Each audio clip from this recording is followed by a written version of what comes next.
have been, so personally, I have been trying really, really hard to understand what made it so that a number of people that I had respect for and that I consider as friends were so ready to basically take hostile positions against the Ukrainian narrative while being extremely kind toward the Russian narrative. And in that, ignoring all the dynamics that you, Artem, just described and that we talked until now. And one of the and I'm talking just about Marxist-Leninists because there's various ways in which people develop their ideas, so to speak. But one that hit me hard was how many of these people were mentioning Borotba, which were in their as their connection to the Ukrainian left. And so if I was saying the Ukrainian left says this and that, they were saying no, Borotba says otherwise. And on top of that, the main weapon that was brandished in this fight, so to speak, was the 2nd of May in Odessa, in which the narrative of the 2nd of May in Odessa in Italy, it's a tragic event anyway, but what I'm referring to now is how tragic the narrative is, meaning how deeply removed from reality it is and how clearly designed to create a gut reaction, an emotional reaction in people that is. And I then realized that a big chunk of this narrative arrived to the Italian left through Borotba, through elements of Borotba that had connections and got their story through. And now this is... every time you discuss with an Italian leftist, he will bring up the 2nd May in Odessa, which then makes the discussion degenerate very quickly. So I wanted basically to know more about, and you did mention about, leftists in fighting before the invasion, etc., etc. So I assume that somewhat you had to deal with these people. I was curious about what you can tell me about that. But Vladislav, you wanted to say something first. Yeah, I think about like 2nd May and all of the stuff. Michael Karagias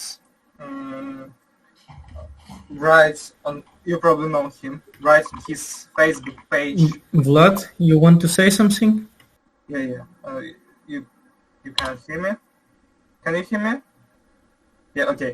So Michael Karagias writes on his Facebook page a lot of posts on the topic of debunking usual leftist myths about Ukraine. You're muted. No, we hear him. I think you might have muted him by mistake, maybe. Sorry, yes. Yeah. So just look at his posts, and they are good.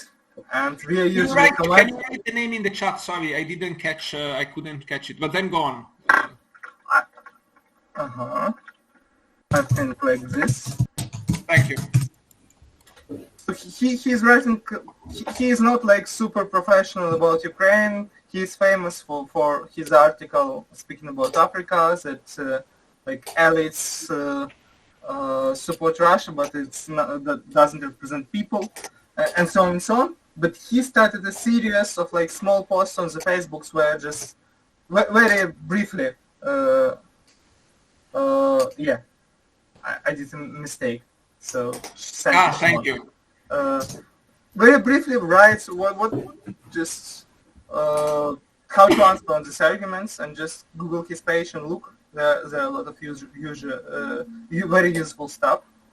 So and continue to the topic of Borotba and voices. I think it's not about Borotba. It's not at all about Borotba. It's just, I think, a left a little bit isolated and doesn't hear that far right says the same. They just mention other side.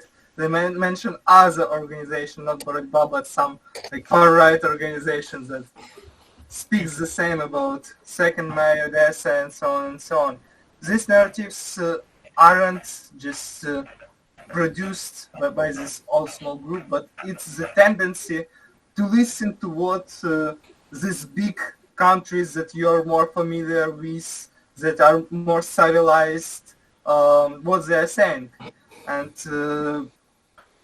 actually, one of my friends in India said that they had a discussion in the Communist Party of India about Ukraine, and that some high-level official of the party said that they understood that Ukraine exists only when it appeared on the news. So of course they don't want and they don't understand the narratives that comes from Ukraine. They listen to the narratives that are stronger, that are more understandable, that are pushed by the imperialist powers.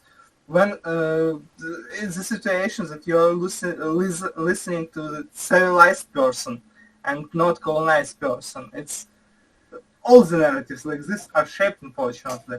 And there was a discussion how much flawed it is in different studies. And I'm a historian.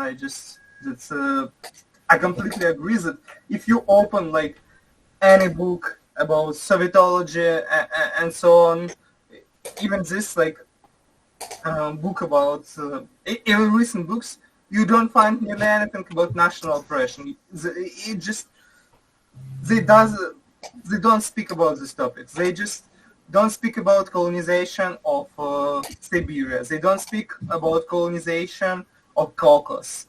They don't speak about the stuff that happened in the Soviet Union, even in times of Lenin, for example. It's all just missed. All of the history of Russian imperialism, all of the context that gives you understanding what is going on now, that just builds up the logic, historical logic of this like racial hierarchies, national hierarchies, of all of these Russian ambitions are missed because all of these studies were always speaking from the Russian point of view.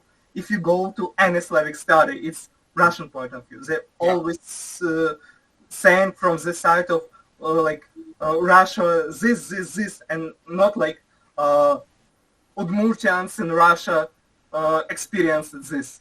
So it really creates a situation with absolute lack of any experience of colonized people, of oppressed people, and in that, Russian imperialism taught by the Russians and not by the victims of this imperialism. And that's a very precise problem that just builded up the situations that how we perceive Ukraine now. And it is changes. And there was a question how to deal with it. I personally, as a historian, I just try to educate people who don't know about this stuff. I try to be also conflictors, even with the allies, like trying to touch these triggering topics that engage them in the discussion and want to create a situation when they want to learn more.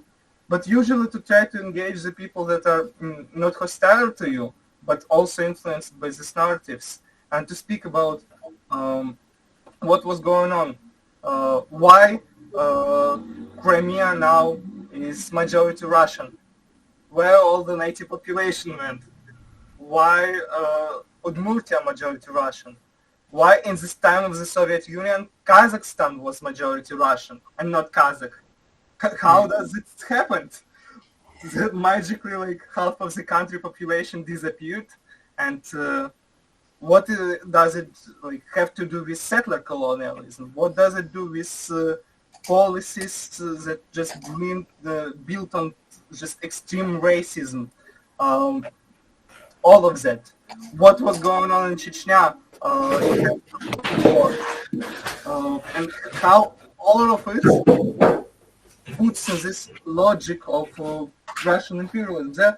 There are really a lot of stuff about this, and unfortunately, it's nearly not presented in Western in Ukrainian discourse at all. So people cannot understand Russian imperialism when it just appeared from nothing from them.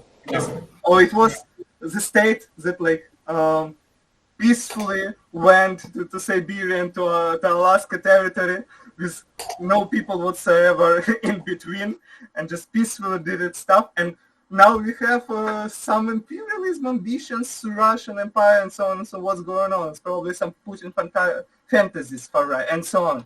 So that's the very big problem in these discussions. And personally, the easiest way to just speak with the people and listen to the people. For example, a few months ago, I went to a lecture from Udmurt about what was done to their nation in terms of collectivization in the Soviet Union.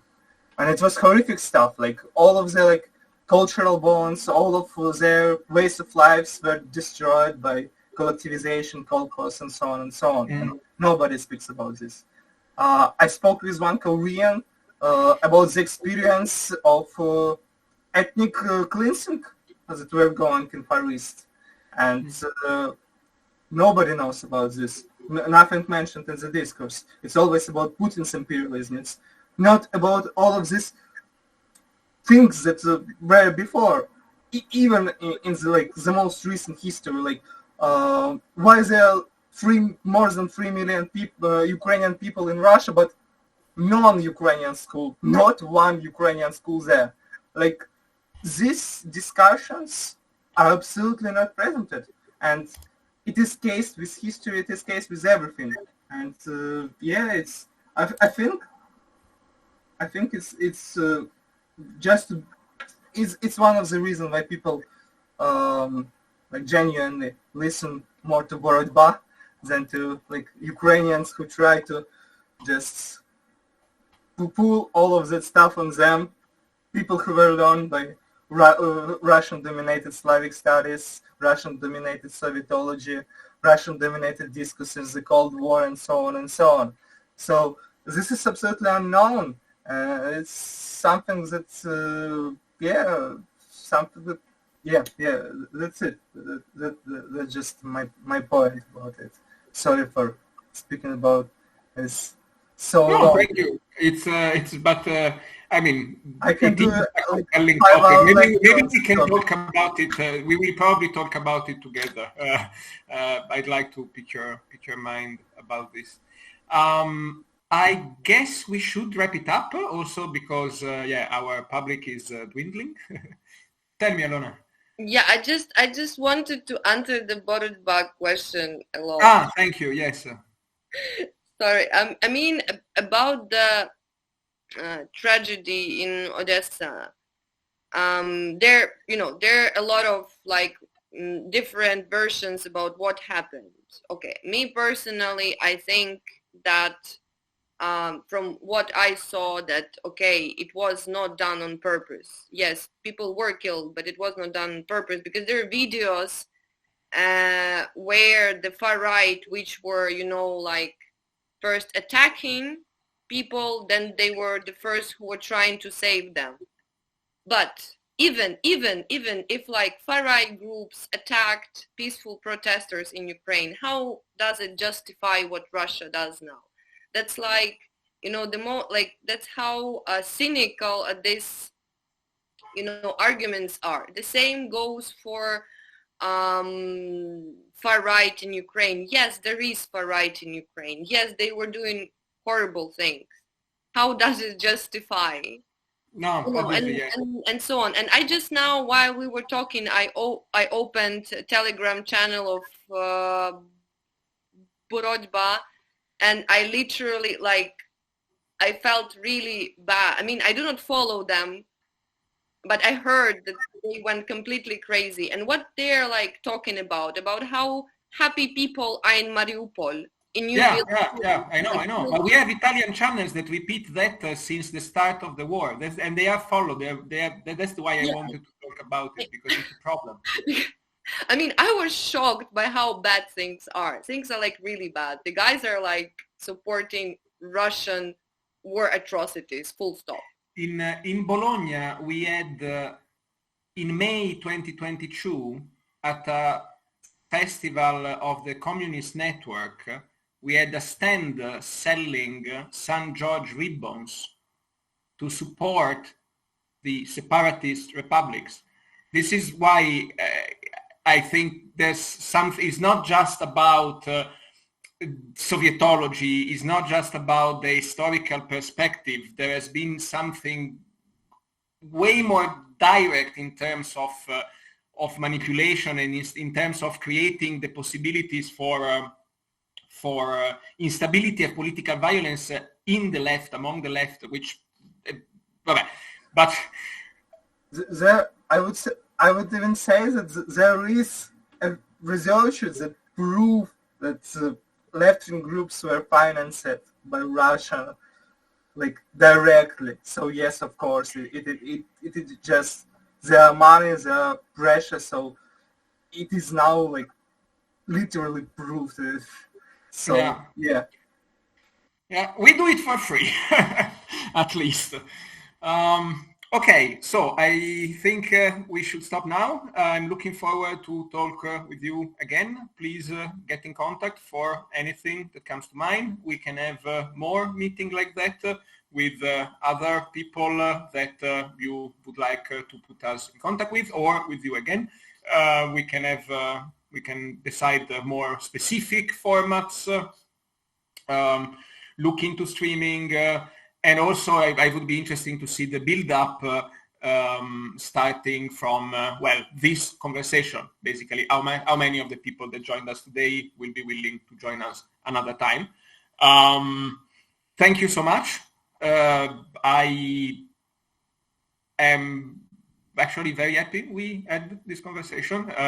I did get to ask all the questions and get the answers, so maybe that's why, but I'm seeing positive reactions also from the public.